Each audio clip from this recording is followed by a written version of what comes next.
السلام عليكم ورحمة الله وبركاته، مرحبا بكم في قناتنا. قبل ما نبدأ الوصفة نتاع اليوم نحب نشكركم كلكم على تفاعلكم وعلى تشجيعكم وعلى ثقتكم في وصفاتنا.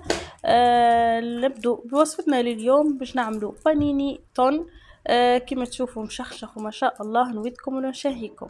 نبدو أول حاجة نحضروا الباز متاعنا، هي نفس العجينة متاع بيتزا المقلة، نخلي لكم اللين متاع الفيديو في صندوق الوصف. كما تشوفوا تجيكم بات ما شاء الله خامرة تعمل 66 كيف. بالنسبة للحشو كل واحد له حرية الاختيار. أنا قديت فريت أومليت، عندي هنا صوص طماطو هريسة وحليتهم بزيت متاع تون، عندي طماطم ترانشيت، عندي بصل الفقوس، عندي جبن ربي، وعملت هنا طرف هريسة استغفر الله سلطة مشوية عملتها في المهريس. وعند أكيد لازم أهم حاجة هو التون خاطر بانيني تون.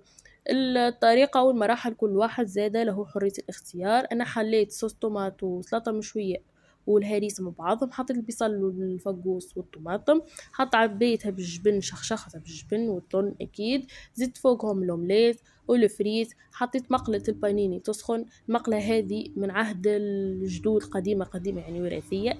هذه هي وصفتنا لليوم، وصفة البانيني. إن شاء الله تكون عجبتكم، ما تنسوش اللايك والاشتراك، خلي القناة تكبر.